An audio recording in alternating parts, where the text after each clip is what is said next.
come here to Neha's book is an outstanding book. It's about uh, a woman, Syeda, through whose life Neha has highlighted the struggles faced by marginalized communities amid rising communal tensions and economic challenges, offering a poignant reflection on resilience and identity in contemporary India. It's a very brave book. And I'd like to start with an excerpt from the book, something which really touched me. This is from the book. The insides were empty, and there was nothing to give to anyone, not even a smile. Even as I say this, I get goosebumps. So I wanted to ask you, why this book, why Syeda? Thank you so much, and thank you to everyone who's here. Uh, I will say something that I have said this many times, but I think it should be said more and more, which is uh, the kind of mainstream media that I have been part of for the last 17 years has, in a very systemic way, decided who their target readership is going to be, who their target viewership is going to be. And in 2012, I was with a news organization, which was a significant share was bought in that news organization by a big corporate media house. So we were told that from now on, our target audience is going to be the urban rich. And the second bit was, which all you Bangalore people should be really offended and do something about it. We were told that the prototype for that urban rich person is a 35-year-old male Bangalore techie. So when he comes back home in the evening, he should switch to this news channel. So which is why all the contents of the bulletin, the headline, even the graphics with all the fire on the screen that you see, they're all according to the 35-year-old male techie in Bangalore. So which is why we were told that stop doing these Jholawala bleeding heart stories and do stories on the urban rich, and which means that you cannot do stories on malnutrition because you have to sell modular kitchens and kitchen appliances at prime time. So you're messing with the buying mood of the viewer. So which is why do an investigation on who are the rich kids racing fast cars in South Delhi. So for me, I realized I don't have the skills to do the kind of investigation or the reporting that is required. So that's definitely one of the reasons, but also the fact that there was a time after 2012 that a lot of us got a chance to report on sexual violence, which was earlier dismissed when you would talk about a story or propose a story. And I had done a report on the sexual violence survivors in Muzaffarnagar riots. These riots happened in North India in 2013. 100,000 people were displaced. There were hundreds of cases of sexual violence. And only 7 women actually went to the court to fight against the accused. But once they filed the cases, they had to come back and work in the fields of the same people who had inflicted that violence on them. So essentially, these were farm workers. And I realized that my reporting was also very limited because it was very episodic and around an event. And I wanted to look at generally farm workers and then look at working class women in, for example, Delhi. Because in Delhi, some reports say that out of the thousands of migrants that come to Delhi, 35,000 people never go back. They stay forever. So I started going to a number of industrial areas in Delhi. Because Delhi is one of the largest wholesale markets, it has a lot of manufacturing units, a lot of home-based work, and that's where I happened to meet Syeda and many other women who were part of a strike in 2009, which was the almond workers' strike. That's why Syeda happened, and in the next 9 years, when I was meeting her, I realized that a lot of things that happened in her life were parallel with what has happened in India in the last 30 years, whether it's about the right to education, whether it's right to food, whether it's Aadhaar card, or whether whatever has happened in the market, or that we have a gig economy.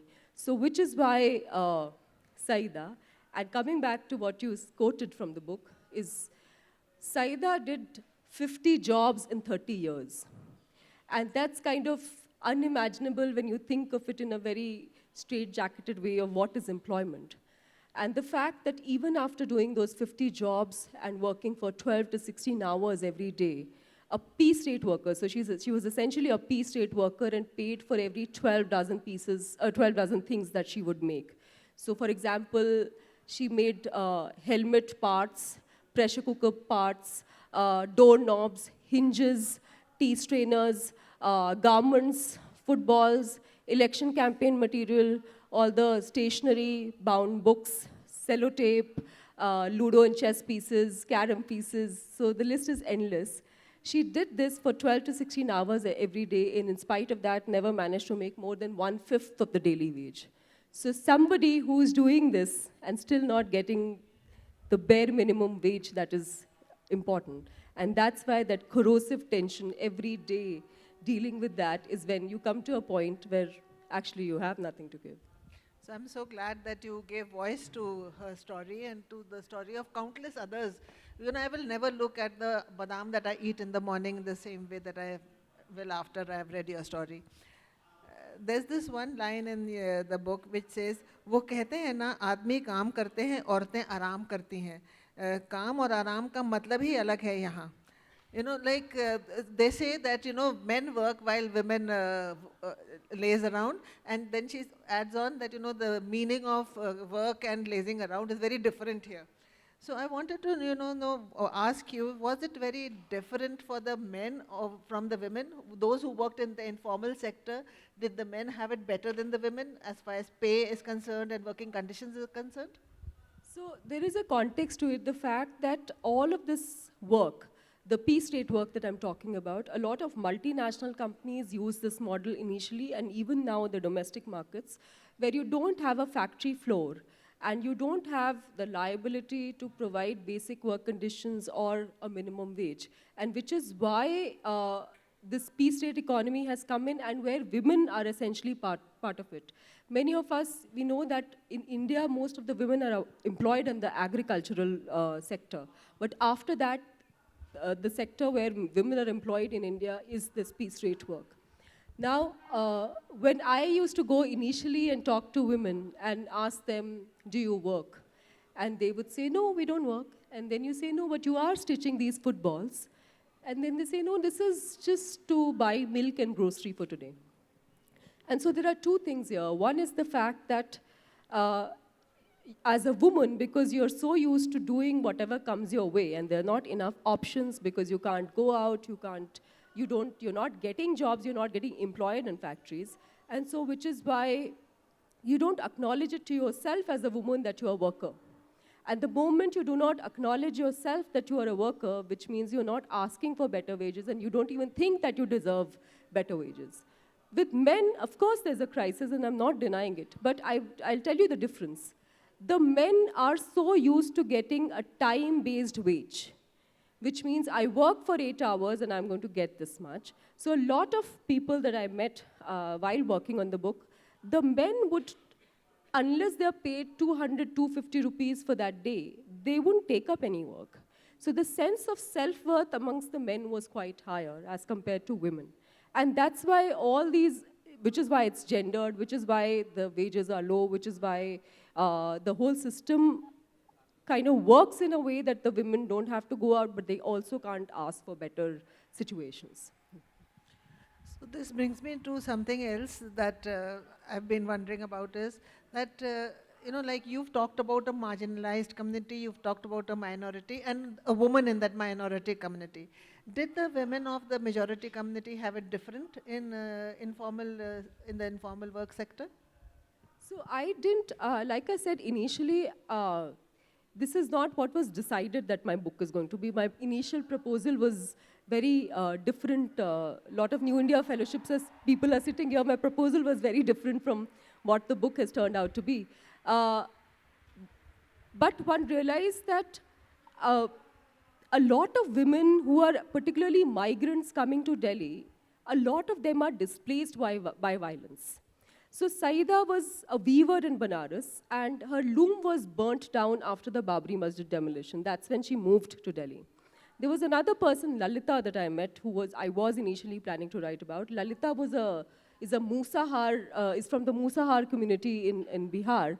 And when the upper caste militia, Ranveer Sena, started attacking people, and when she was pregnant, she was scared, and that's when she moved to Delhi. So, and in the book also, I mentioned that a lot of people, for example, because Muzaffarnagar is just a few hours from Delhi, lots of people after affected by the riots moved to these parts. So violence is displacing people. For Syeda, what is different is the fact that she was targeted for her identity many, many times, whether because of the riots in Banaras that burnt down her loom. Later on, her son, Shahzeb, or Salman, I'll talk about them in a bit, and eventually even in the Delhi riots, when once again, her house was burnt down. So those are the things that were that made Syeda far more vulnerable than other women. But having said that, I do want to say that at one point I was talking to Syeda and asking her what does she think politically about things. And her answer was something that also I learned a lot, where she said that I don't get up every day to think about how to defeat the fundamentalists who are doing this to me. I wake up and think, how am I going to earn enough to buy groceries for this day?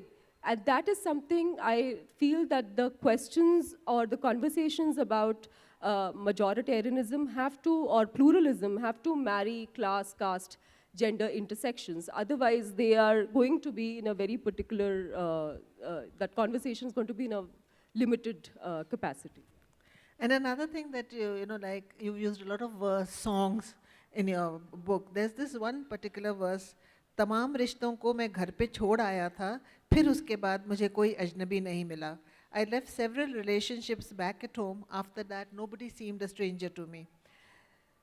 How does this particular verse describe the stress that situations like this put on the family, on the children, on the wife, on the husband? So there is a loss of community, right? But at the same time, like in the book, Syeda is also, there comes a point where she doesn't want to be with her, close to her natal family.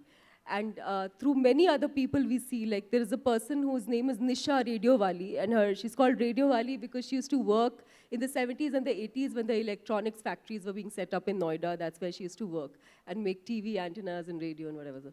So she also faced the kind of violence that is inflicted in the maternal home. And so for Syeda also, she wanted to stay away.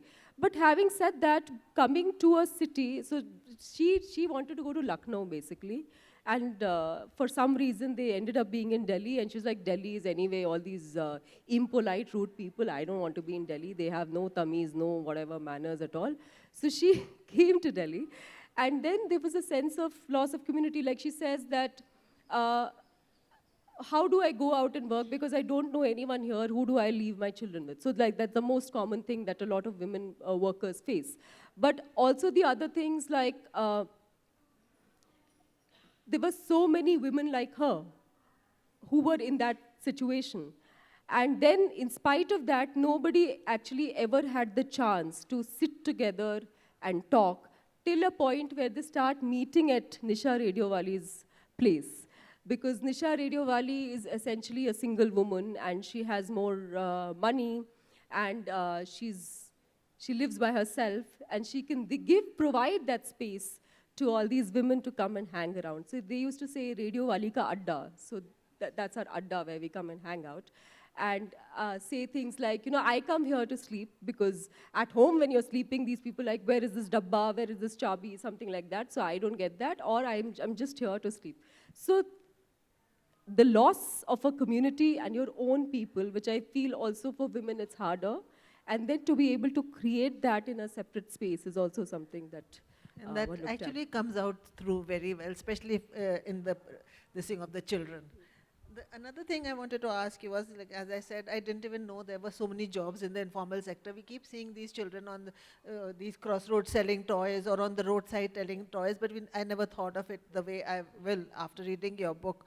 I just took it for granted that everything was legal and above board. One thing that's missing in your book is the role of the state, except when they come to, in a punitive sense, except for that. The regulatory part of it is mostly, like either overlooked or people ignore it. So can you tell us a bit about that? Thank you for that question. That decision was very deliberate, that I don't want to speak to the state or people who have who already have a chance to talk about it. And also the fact that for me, it was also complicated because documentation of the people that one was writing about, what they have faced, is non-existent. So I'll give you an example. For example, Saida's sons were regularly picked up by the police for something or the other. But for me as a journalist to corroborate that was very complicated because no police thana has the police diary where they say that they've detained somebody on this date. So how do you corroborate that? Similarly, being subjected to violence, like Saida's sons were regularly picked up by the police each time something happened. And there's a point where they tell me that particularly migrant Muslim men or migrant Dalit men were picked up because once you're picked up, you have to have somebody in the family who comes and actually rescues you or tells the police or helps you get out. But migrant workers or people do not have that. And so they say that Delhi became a place where people from UP and Bihar came and disappeared. So, which is why the state is not there in the book. The kind of documentation, the kind of accountability that is required is obviously, the state obviously does not do it deliberately because that also means that they have to answer a lot of questions. So which is why, and the other thing also is that, let me tell you this. So Syeda, let me explain piece rate work. Piece rate work is a lot of things. You collect the raw material and you do it at your place.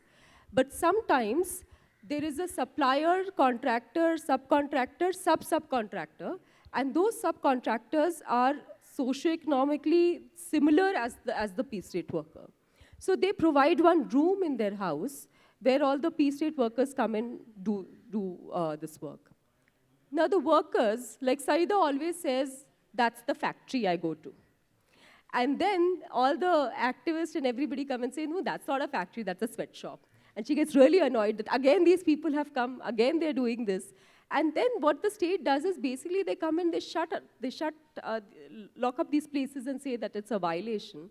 And so there is no deep thinking about addressing what the problem is, and which also kind of infuriates many people like Syeda, that these people are not interested in fixing my life, but just, and similarly, she's also very pissed off with activists, right? So these NGO wallahs, they come, and these again, they're coming and giving me some lecture. And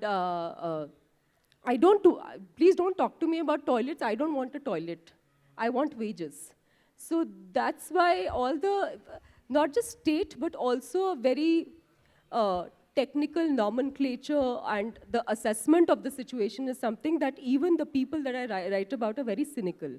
The other thing I want to say is that even the assessment of the people who work and what is it that they deserve is very outdated. So for example, it's always those categories, right? Unskilled, skilled, semi-skilled. But what do you say for a person who for 2 months is stitching footballs, for 4 months is making tea strainers, for 8 months is making incense sticks, then 3 months making doorknobs, then 5 months making pressure cooker parts, that requires immense amount of skill to be able to switch and do it correctly, and nobody is there to train you or teach you.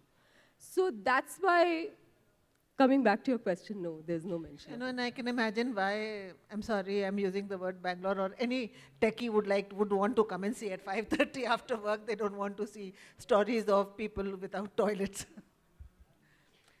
And your book starts with a riot, and it ends also on a riot. And there is this one dialogue there, something that really, pierced me. We were done. There was no space for us to live peacefully, he says. Several young Muslim men like Salman were on their own now. The warp and weft that was undone almost 30 years back could never be woven back again. Can you tell us a little bit about that? So like I said, the book was not supposed to be like this. It was my lack of self-discipline that I was not able to meet my deadlines and not finish the book. And then the Delhi riots happened. And so one was, of course, Syeda was affected she used to live in Karawal Nagar in Northeast Delhi, and her house was burned down and they had to move. That's how it became part of my book. But Saida says that when her loom was burned down in Banaras, till then, because weaving is also very syncretic, right? You have the Hindu traders and the Muslim weavers. I'm saying it very simplistically. There are more nuances to this. But till then, of course, there were all kinds of situations that she'd seen. But after that, she realized, okay, because I'm a Muslim woman, these things are happening. And similarly, I want to tell you another thing. Like, till I started working on the book in 2014, till 2018, I did not know that she had one more son. Then one day she said that, yeah, my son is there and he doesn't live here. And I said, who is this? And then she starts telling me how her son Shahzeb fell in love with a Hindu woman and they had to run away. And then I did whatever needed to be done to understand that full love jihad stuff has happened, and which is why he had to leave. But Syeda was also not very kind to his son. She said, yeah, this woman has done some kala jadoo, black magic on my son, and that's why they've run away. So she was also had a very cynical sort of attitude towards it. Or Salman, the other son, who was actually named after Salman Khan, who wanted to be actually Salman Khan, Bhai. But could never match up or never had the resources to be that macho guy that he's supposed to be. So always dealing with those pressures of masculinity, always wanting to be tough, always wanting to pick up fights. For example, he was known as Dhakkan Salman, and Dhakkan is basically dumbass Salman. And in 2002, when he was in school, some people walked up to him and asked him, why did you set the train on fire? Train mein aag kyun lagai? And basically those guys, his classmates were actually asking him, why did he set the train on fire in Gujarat in 2002? And so this guy doesn't even know. So he wants to be this macho guy and says, I did it. What do you have to say to that? So basically not knowing but being that guy. And so again and again later on in life, because he can't continue in school, he can't find a job, he thinks that working in a tape factory where all these women work is too like, whatever, I'm not going to do it. I'll work at a construction site, but also at the same time being regularly picked up by police or regularly being incarcerated for something or the other. So that keeps coming, and the fact that this family of a worker then also affected because of their religious identity is something that became too important to, not write in detail about. Yeah. And before we end, I want to talk about Reshma, because she's different from the rest of the family. Yeah. Okay, Reshma is Saida's daughter. Now, I'll tell you how Reshma started talking to me. So Saida, when I told her that, I'm going to write about you, and she said, okay, whatever, then over the years, Syeda became too proud of the fact, and each time she would introduce everybody and say, she's writing a book on me. So Reshma used to see this quite often. And all these years, 30 years, when Syeda was making these pieces, Reshma was always assisting her. So one day Reshma was like, oh, you're too fascinated by my mother. I will tell you now what she's like. And then Reshma started talking about how, for example, one thing she started off by telling me that she used to always get a birthday cake for my brothers, and she would only make halwa for me on my birthday. And then later on, Reshma starts working in a mall because she's like, my mother always doing all this. I don't want to get out of here. And Reshma completed school, unlike her brothers. And Reshma started working in a mall, and the first thing she came back and told her mother was, the mall supervisor has told me that I'm supposed to wear lipstick at work, so you stop telling me now what to wear. So that's very important. And later on, of course, because I don't want to say more because that would be a spoiler, but... you have to buy the book. Yeah. But the fact that Reshma's experience as a mall worker and seeing all the things that her mother used to make at home are also available in the mall. Or the fact that demonetization has happened and they are struggling because they are making cooking just once a day to be able to save on fuel, but people are coming to the mall and spending money. Or the fact that Reshma said that I know the times of just 1 minute, Reshma said that she met a female jinn in the mall where she used to work, because the third floor was always colder, and jinns like to live in a cold place. And that female jinn's name was Priya, and how she told her how to live her life. So that was completely opposite of what Syeda ever wanted. So that was really interesting here. Do we have time for questions? Okay, so we'll take one question because we are completely out of time. But the book is available and Neha will be going to sign after this.